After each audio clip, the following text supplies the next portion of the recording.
Welcome to Behind the Paranormal with Paul and Ben Eno. Is the paranormal an integral part of life? What kind of journey do you have to take to lead you to that conclusion? What does such a concept do to science and religion? Welcome to the 966th edition of Behind the Paranormal with Paul and Ben Eno, coming to you from the WOON AM and FM radio studios in Woonsocket, Rhode Island, on the Paranormal Radio app from TalkStream Live and on YouTube and via TuneIn.com. I'm not Ben, he's not here, but those far-reaching questions came from Ben's co-host, partner in paranormal and partner in paranormal adventures, and dad, Paul Eno.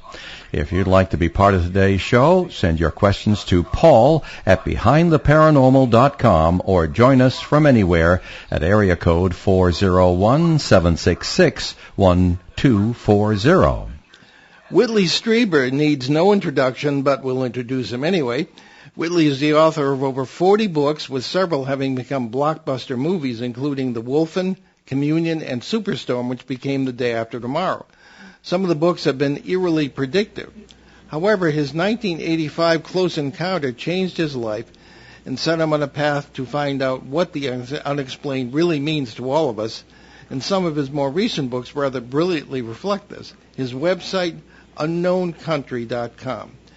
Whitley was last on our show on February 26, 2012, on our CBS edition with experiencer Tom Reed, and I'm very happy to welcome him back today as a guest in his own right. Well, I'm happy to be here. I haven't seen myself yet. Let's shed a little light on the subject. Okay. All right. So, welcome back anyway. So let's begin with your 1985 experience, in order to give it some background. We hope to do a number of shows with you. You don't know that yet, but we're going to try and do that. And what the experience did to your life, and how it led to the book Communion. Well, it was a very unexpected intrusion into my life. I had no idea anything like that could happen to anyone. I had experiences of this type as a child, apparently. I say apparently because I don't have, to this day, any, except maybe one really direct memory of that. But I explored that possibility later, writing a book about childhood experiences called The Secret School. In any case, we went to bed the night after Christmas normally. Everything was absolutely normal. We were spending our Christmas holidays in a little cabin we'd bought the previous March north of New York City in a reasonably isolated area. It wasn't like the middle of nowhere, but near a little town, and it was a very, very pleasant place. And we were really enjoying our Christmas. Our little boy was 7. We'd had a beautiful Christmas. The night after Christmas, we had a lovely dinner of leftovers, Christmas dinner leftovers. It was very nice. And we went on a walk. It was snowing softly. It was just a beautiful, quiet evening. And then we went to bed about 10, I would guess. Excuse me. Our little boy had gone to bed earlier, of course. And in the middle of the night, I heard noises and felt movement. And I opened my eyes, and I was completely flabbergasted by what I saw. I saw peering at me something with great big black eyes, and there were these other little dark blue, sort of shadowy, troll-like figures running around, and it looked like I was in a tent. And I thought to myself, this can't be real. I thought I must be having a nightmare, and I started to try to wake myself up and try to get my bed back around me again in my room and to wake up. And I could not wake up because I was awake. And there followed, over the next X number of minutes, I don't know how long, quite a struggle on my part, and they had these entities put a needle in the side of my head. They raped me with a machine, which later became an international source of humor. I think I'm the only rape victim ever to be laughed off the stage of the world for having been raped. But that's what happened. In any case, it was a terribly confused and frightening jumble. And the next morning, I woke up. I was back in bed, and I had the feeling that something had gone wrong during the night. But I asked my wife, and she said, well, it was a quiet night, as far as I know. And I was very disturbed. And I went to, finally, toward the end of the day, I said to her, I think maybe an owl got in here, because I kept remembering these, I kept remembering these big eyes. And she said, no, that's not possible. And it wasn't. There was no hearth, no chimney, and we had a wood stove, but there's no way an owl could come down that chimney, and especially because the stove had been running. So we were at a loss. She wasn't at a loss. I was at a loss. And over the next few days, the strangest memories began to reassemble themselves. What I was experiencing, of course, didn't know it at the time, was traumatic amnesia.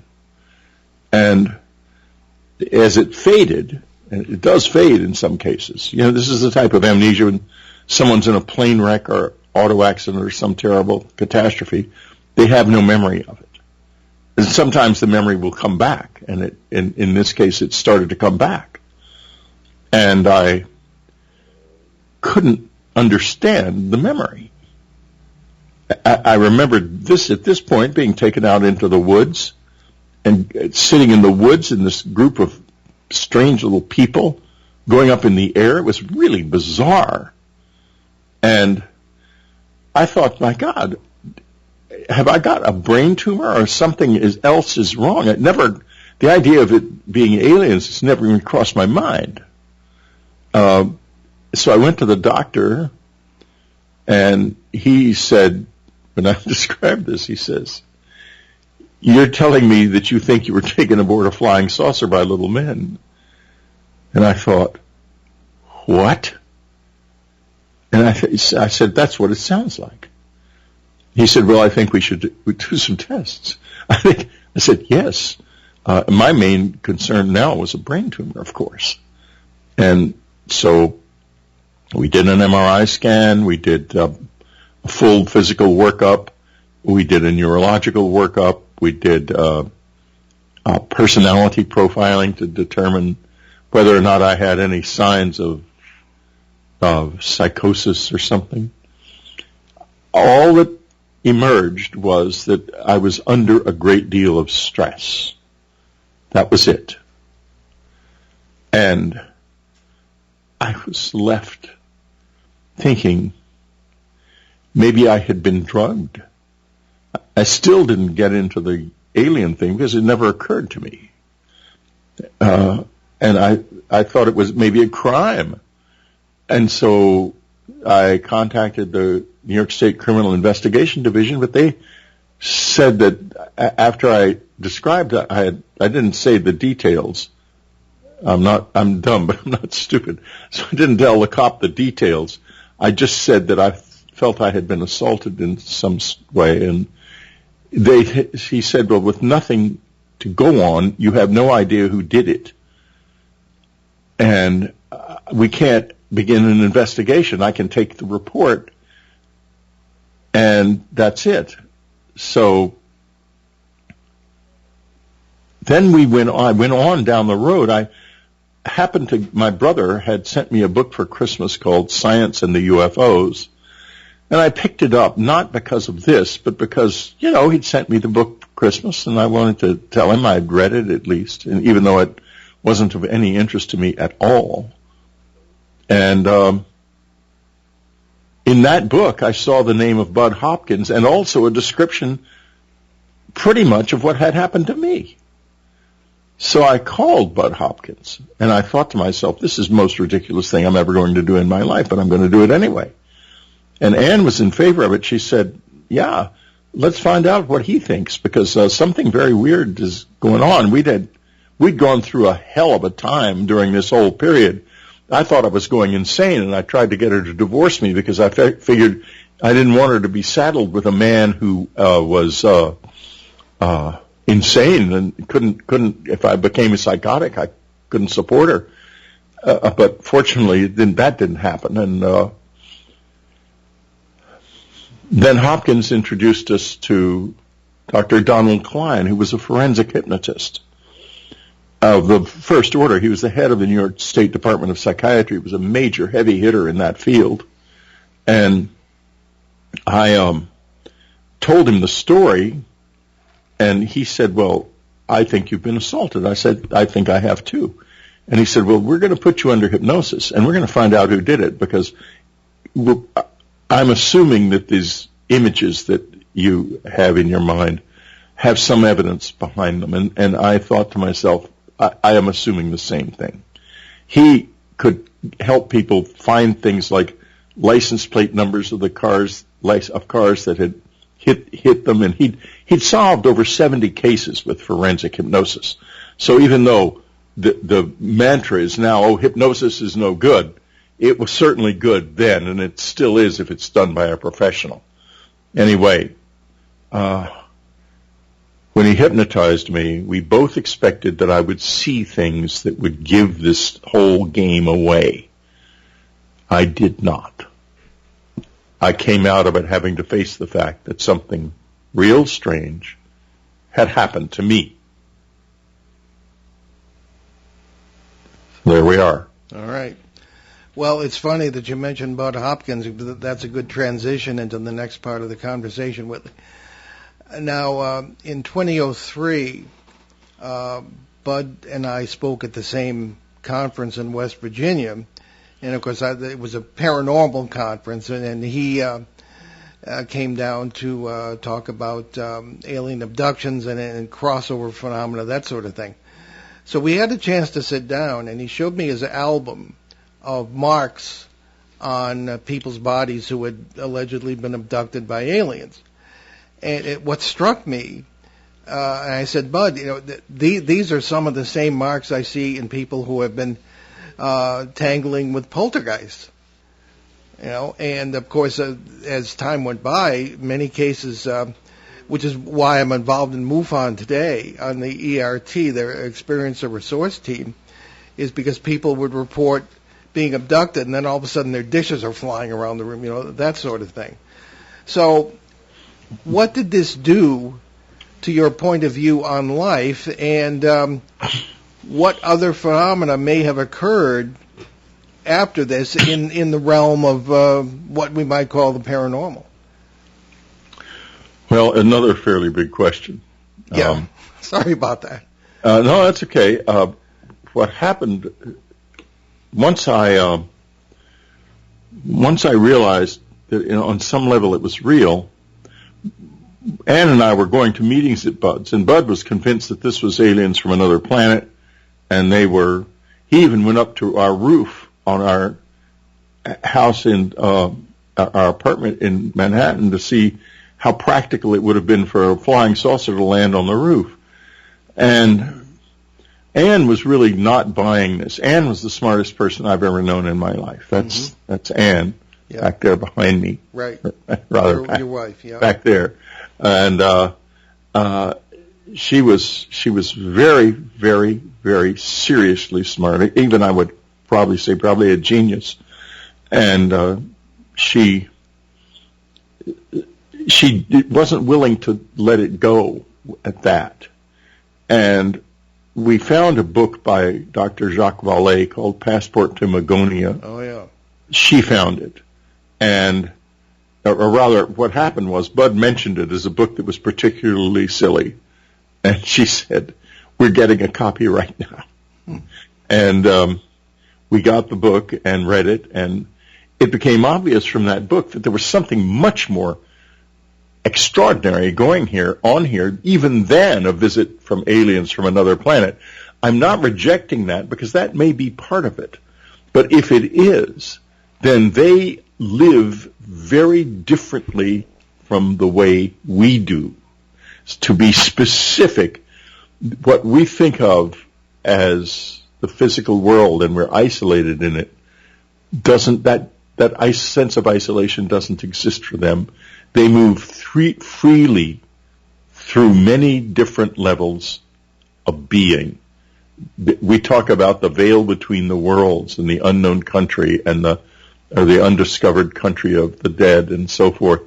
It is not undiscovered for them, not at all.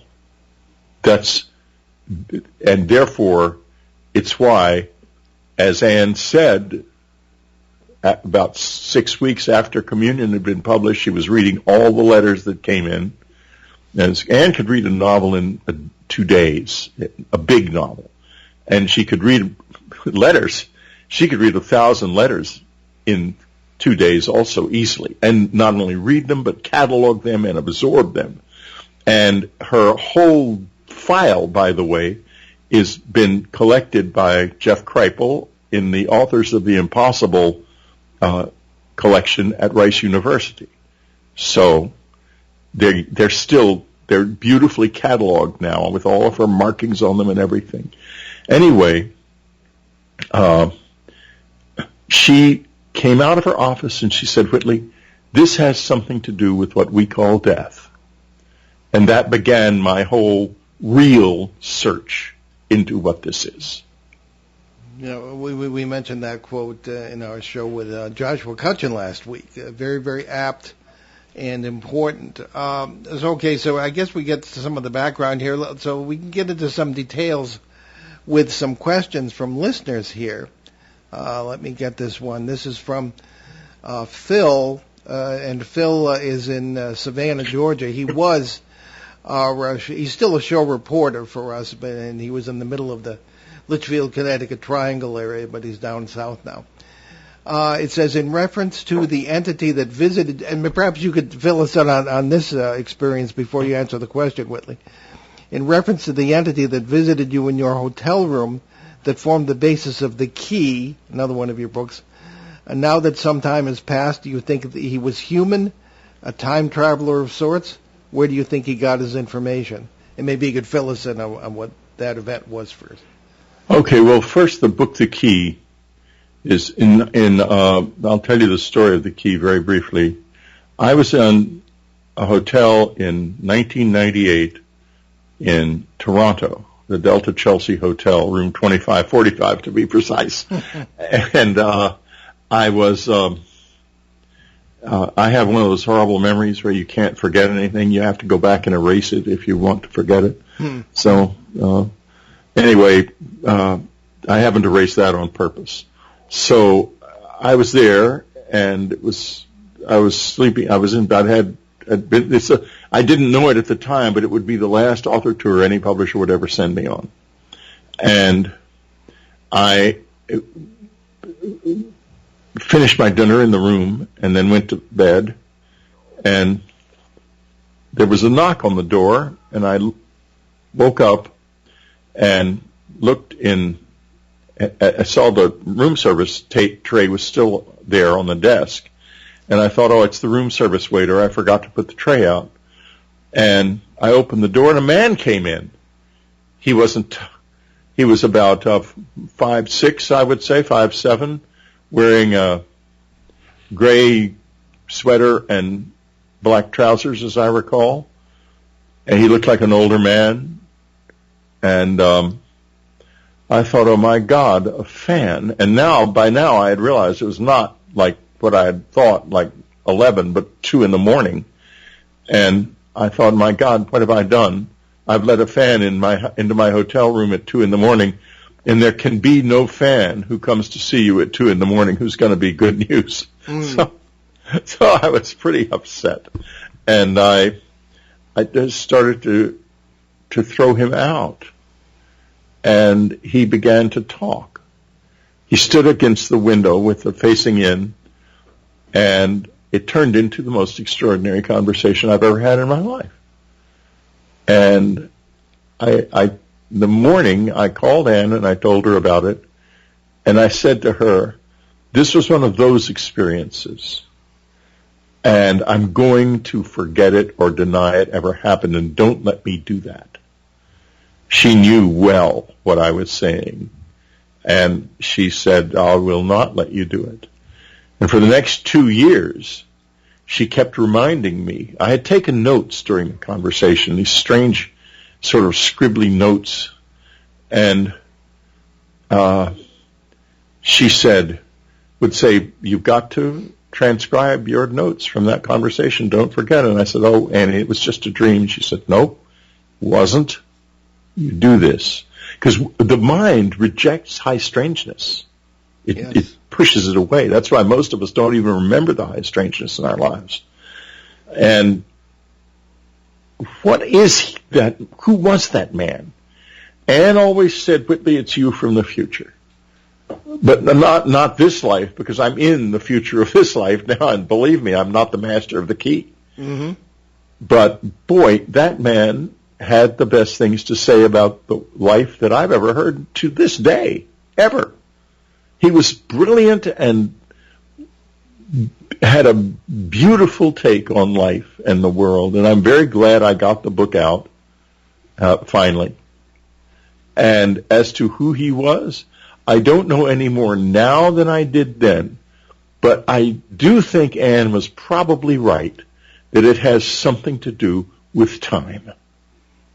Okay. Well, we certainly agree. I'd like to get into, after our break, I'd like to get into some of the other experiences you've had and what dots you may have connected. Because as you know, I've had some extremely bizarre experiences myself, and I always find that they never exist in isolation. So your 1985 experience might have been part of a pattern or whatever. We can talk about. It's my life now. Yeah, right, exactly.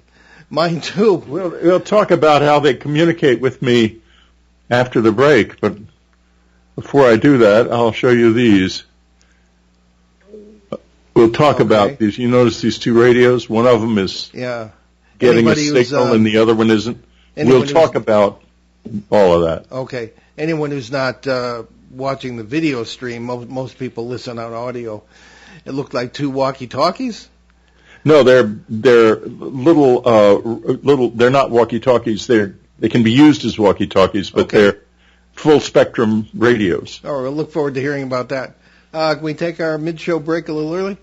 Okay, you're listening to Behind the Paranormal with Paul and Ben Eno on WOON 1240 AM, 99.5 FM in New England's beautiful Blackstone River Valley. We'll be right back with our fascinating guest, Whitley Strieber, so stick with us. In commemoration of Christ Community Church of Blackstone's 200th anniversary, the church is pleased to present worship leader and contemporary Christian music artist Dave Pettigrew in concert this Sunday, October 2nd at 2 p.m.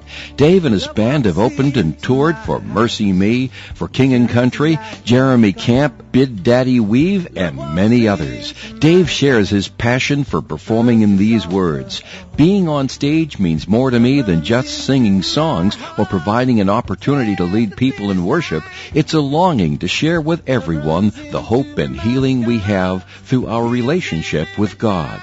Dave promises a high-energy keyboard and vocal performance where he'll feature a sampling of his celebrated original work that people of all ages will enjoy. Admission is a goodwill offering. So join us this Sunday, October 2nd at 2 p.m. at Christ Community Church of Blackstone, 31 Church Street in Blackstone, for Dave Pettigrew, live in concert. Okay, so we're back. It's Behind the Paranormal on WOON, AM and FM in New England's beautiful Blackstone River Valley. And let's continue our conversation with the great Whitley Strieber. So, Whitley, why don't we continue where we left off, and how do you communicate, and what else has happened to you? Well, this has become my life, basically.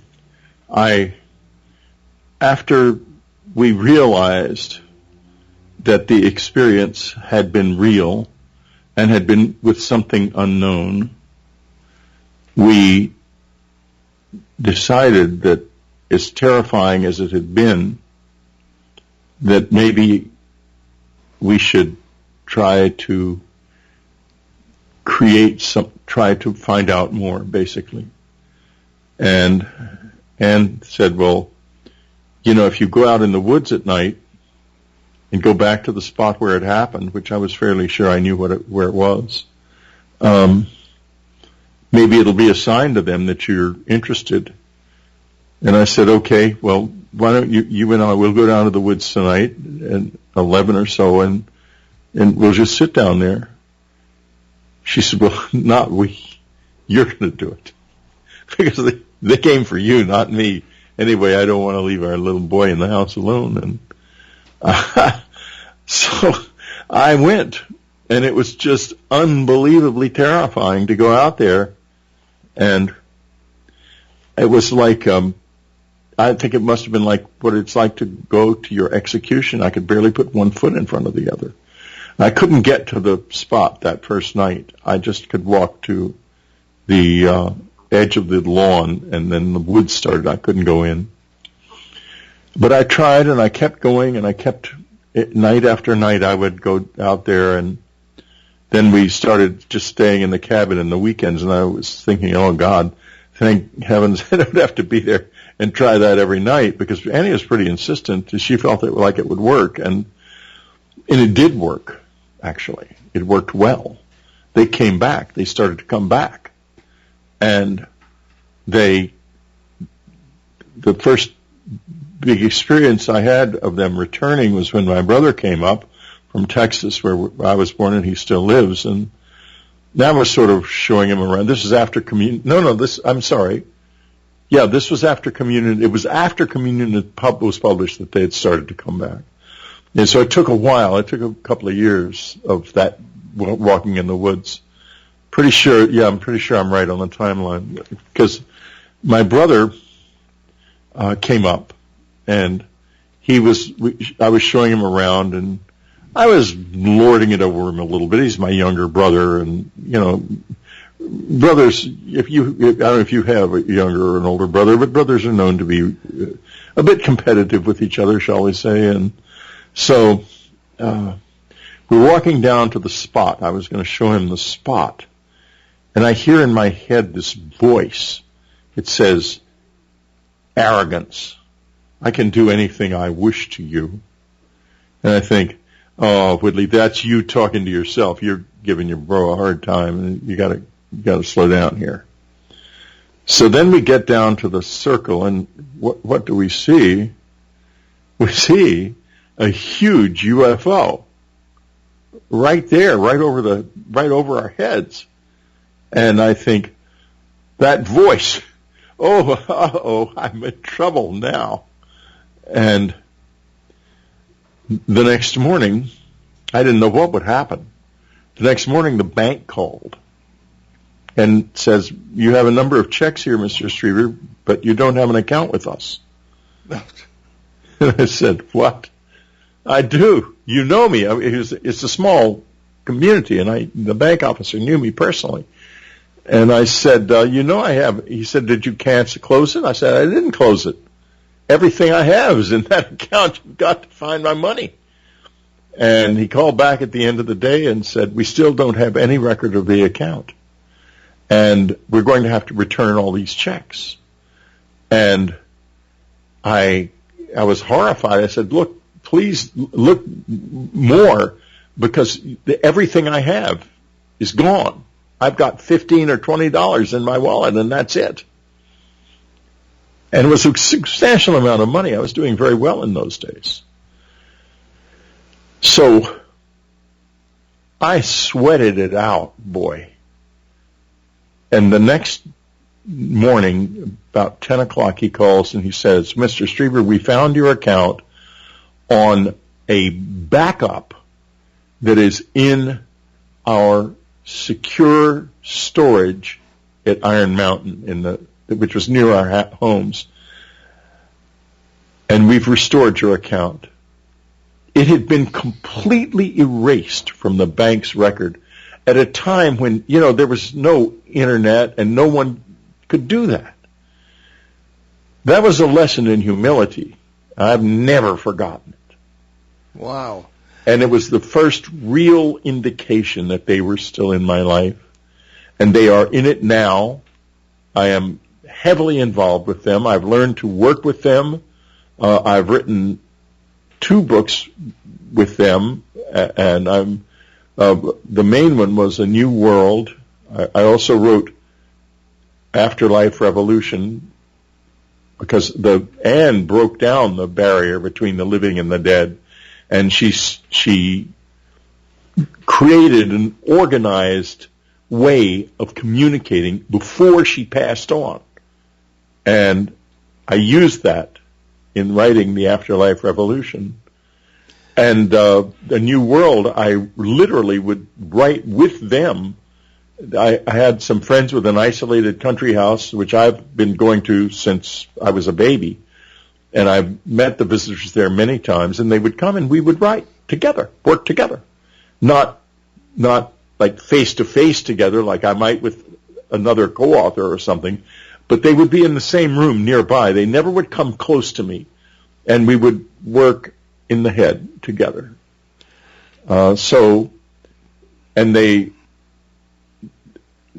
There's just so much. I could talk for hours about what this life is like.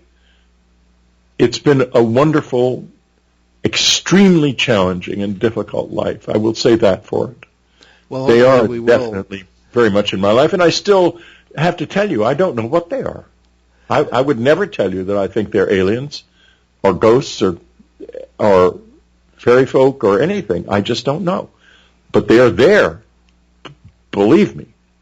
Well, this is a question we ask everyone. First of all, I ask it to myself all the time.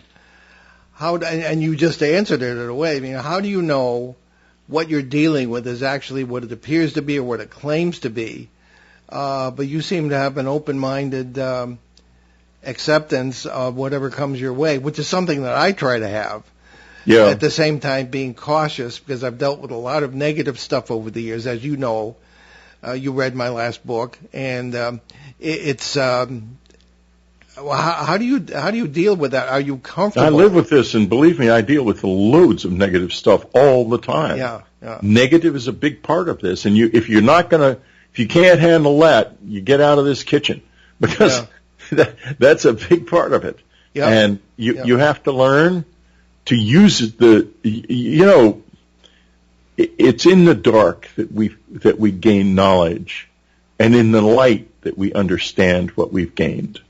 And you have to have not a good guys versus bad guys approach, but you have to look at it in terms of polarities. And there is a denser level and a lighter level, and you have to be as objective about it as you can. And it's really hard, because some of the things, in fact, that happened to me just recently are hair-raising. They're terrifying. I give you an example of when I meditate at night. I meditate at 11 and usually again at 3. And the reason I meditate at 3 is that after Annie passed on, about 6 weeks later, someone began waking me up at 3 to meditate, to do this exercise called the sensing exercise, where you place your attention on your body and it opens your mind to outside forces or outside presences. So it became obvious after a while that it was Anne, and we formed a new kind of relationship. It's a beautiful thing to have happen. And I don't want to go into the details, but suffice to say, she had created a way of knowing for certain that it was her before she died. Okay. Yeah. I don't know exactly what I was married to or who, but she was a wonderful, wonderful person. And over the years of our marriage, she made many, many breakthroughs. And then in 2004, She nearly died and had a near-death experience. So she was like a shaman. I mean, she knew the nature of living and dying better than I think anyone I've known. So you should meet my wife. It's the same? Very, very similar. Yes, incredible insights and things of this kind. Keeps my feet on the ground. Let's get to some questions from Peter in Bogota, Colombia, our good friend and occasional co-host. I understand you were close to Dr. Roger Lear, the pioneer of alien implant research. What happened to the implants he was studying after he passed away? And has anyone continued his research? And if so, what's going on? No one has continued his research. I do not know what happened to the implants after he passed away. They were in the keeping of his family, and I think I have no idea, and I'm not in communication with them, and I have never received any response to any efforts I've made to communicate with them. Okay. So that's the answer, sadly enough. Okay. Now, we've kind of gotten into this a little bit, but I'll state the question number 2. What is your very latest current understanding of the visitors, what they are, their purpose and origin? I don't really think about what they are. It's not important to me. I think about, or their origin. None of that matters to me at all. What matters to me is my relationship with them. In other words, what can I gain from this relationship? Their purpose here, well, one thing is obvious. It's not to walk down the street. And it is not to shake our hands on the White House, President's hand on the White House lawn or something. Otherwise, things would be different. I am aware of the fact that there has been a lot of conflict with them. The military has had periods of conflict when they have come into places like nuclear facilities where the military feels compelled to protect, and there have been injuries to people.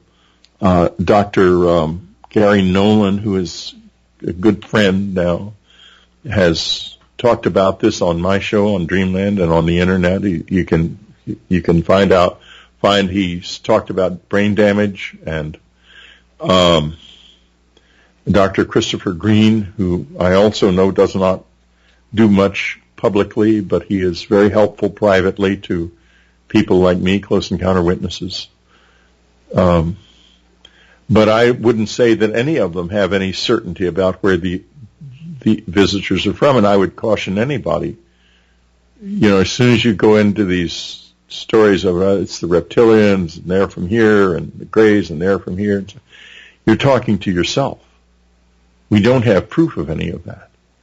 We do have people on the inside who believe those things, but they don't have any proof either. If you press them, it turns out they pulled that off the internet themselves. We don't know what this is. We don't know. We have to live with that. Living with the fact that we don't know is the critical thing.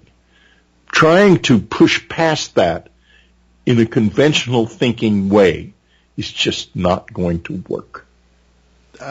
Very much agreed. We tend to strain and sweat to explain things so that we can, among other things, convince ourselves that we're in control of the world, which we are not.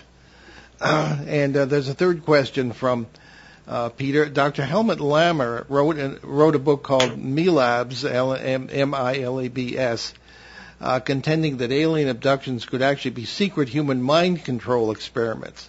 What is your opinion of that? My opinion of that is that there is a very ultra high strangeness connection here, where part of this phenomenon looks like our military. It is not, I don't think. There is one of the strangest things that happens in the phenomenon is this apparent involvement with our military. The Cash Landrum instance is a perfect example.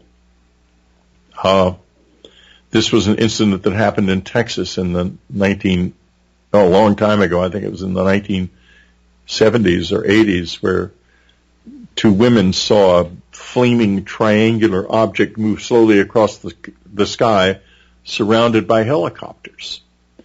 And they received radiation burns. And they eventually tried to sue the government. And the case was basically thrown out when it turned out that the helicopters couldn't have been there. But they were in fact there. They were seen and they were there.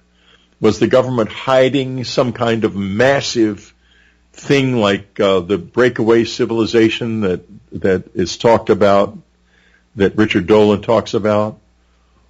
Or was it something else? I think that we have to keep the question of the MyLabs open.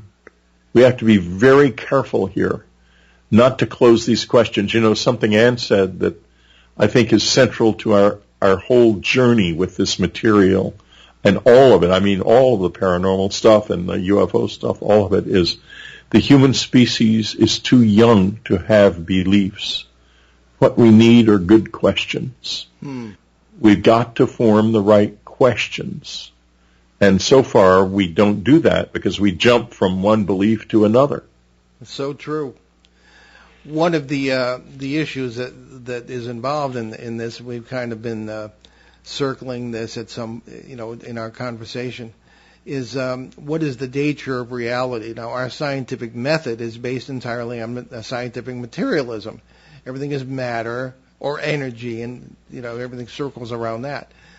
Do you think materialism is dead in modern thinking, or should it be? Well, that's a really fascinating question. I've just finished reading, as it happens, a book by Bernardo Kastrup, which is called The Idea of the World. And it's an argument for what is known as idealism, that the world is not what it appears, that it is, in fact, essentially an idea, and that it has all of the indeterminacy of an idea, even though it appears to be physical. And that possibility emerges out of quantum physics and is increasingly seeming to be true. But if you say the world is definitely an idea, then you come right back to the problem Ann was addressing when she said that the human species is too young to have beliefs. There's no ground of truth, and no firm ground there. And if you do get into idealism as a reality, then it's going to be very hard to find firm ground because of the essential nature of an idea. So we're really in a pickle that I can prove to you instantly in 5 minutes that you can't be certain about anything. I can prove it very easily that quantum indeterminacy is part of everyday life. I can do it now if you want me to. Yeah, go ahead. The title of this show is The Unknown Country. Okay, here we go. Let's go to the unknown country. We'll go to a farm. And on this farm, there's a farmer who has a herd of Holstein cows, black and white Holstein cows. And he fears that one of them is ill. So he isolates her. He puts her in a field that he can watch from his barn while he works, and works around the barn. And she won't be near the other cows, so if she is sick, they won't get sick too. And in the field, it's a clear field open except for two features. There's a tree there, and there's a little hollow. And only if the cow wanders into the hollow will he not be able to see her. But he figures, it's a small hollow, so I have nothing to worry about. If I don't see her, I'll know she's in the hollow. So he is doing his work, and every once in a while he looks into the field, and the cow is there, and she's fine. So he's concluding, well, the cow actually is fine. And while he's working, however, the cow does wander into the hollow. And as it happens, a piece of black and white paper, a big piece of black and white paper blows into the field and gets caught under the tree. He looks into the field, sees the black and white paper, and thinks it's his cow and concludes that she's all right. He is right and wrong at the same time. He is right. His cow is all right. He is wrong. He did not see her. This is life. This is where we live. Very brilliantly and simply put. We often say that in reference to the concept of unknown country that today's paranormal is tomorrow's science. We just don't know so much, and we hate that fact, at least in our Western mentality. Where do we go from here? Well, I think that someone like Kastrup would argue that we need a new kind of scientific method. Yes. Because if idealism is is more truly real than physicalism, then the scientific method we have is obviously limited, and because of the fact that it requires a type of physical foundation and repeatability. That physical foundation may not be real, and we may be generating our science, our reality, and then measuring it, and by measuring it, we are creating it. And there has to be larger scale thinking in science. We have to get beyond the idea that the scientific method cannot be applied to anything that doesn't have physical presence of some kind, or physical measurability as we understand it now. We have to recognize that there are going to be ways of measuring that we have yet to understand and are yet to learn to use, but that without those ways of measuring, we're not going to be able to advance science into this realm of indeterminacy, which may actually be the all of the world. Well, a concept that is being widely discussed, not just here, but among many physicists and philosophers and scientists in general. And I think it's very exciting that that's even at least being considered. Now, take a moment now, Whitley, and tell us about your books, where people can find out more, your website, etc. Okay. My website's unknowncountry.com. My books are all on Amazon. Communion, by the way, has been published in a new edition.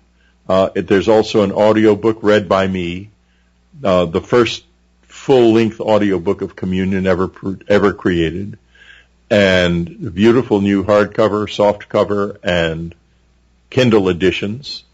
You may be able to get it in some bookstores, but I doubt that. The book trade takes a dim view of this stuff generally, so I don't try too hard there. And my podcast is Dreamland.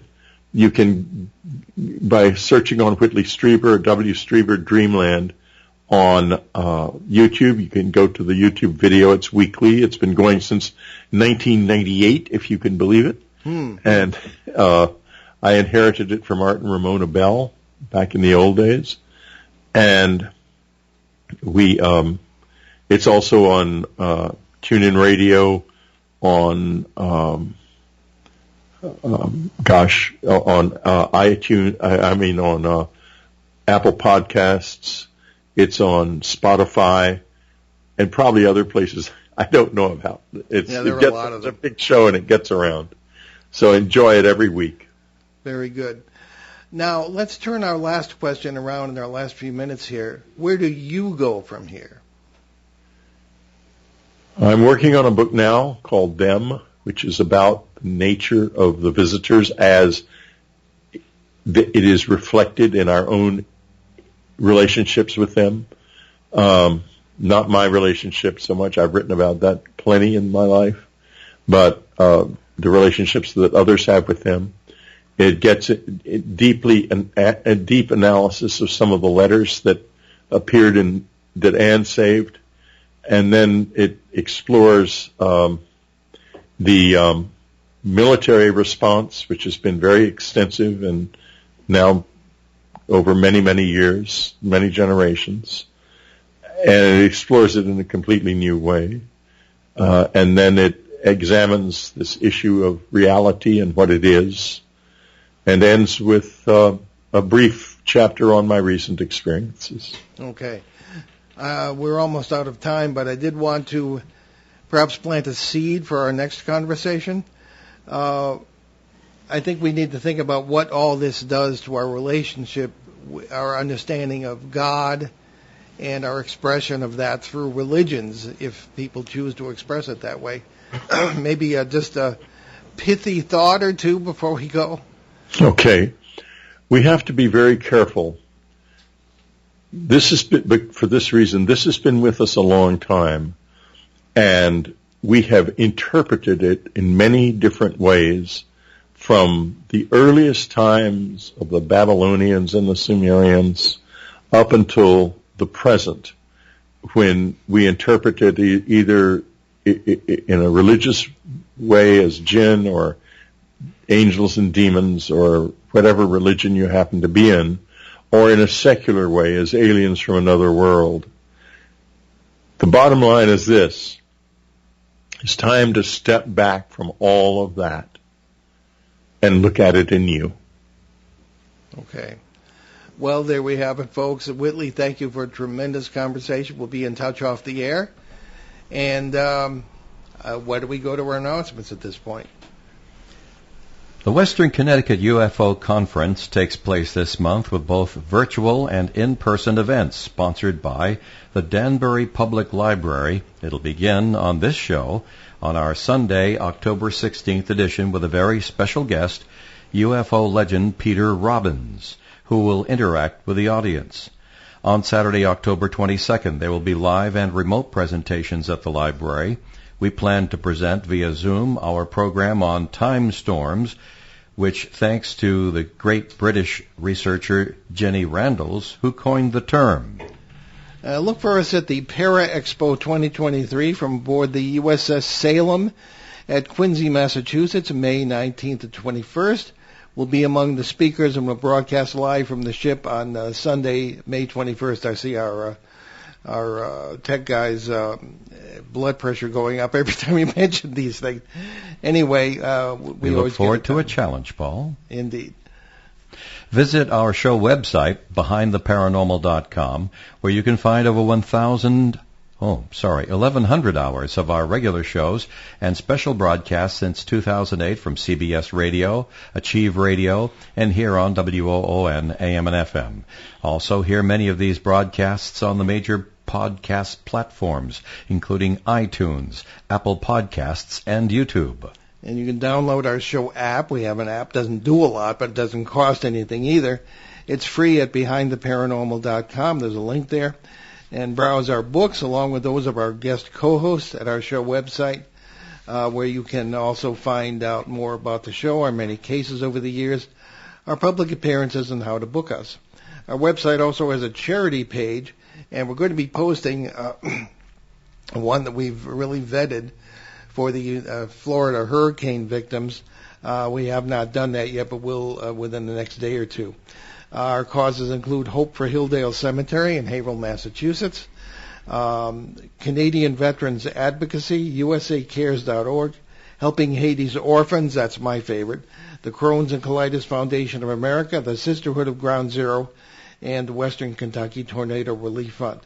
So Dave, you want to share with us what's on our agenda for next week? Yes, well, sadly, there'll be no program tomorrow. It's the one weekend of the year when we don't have one.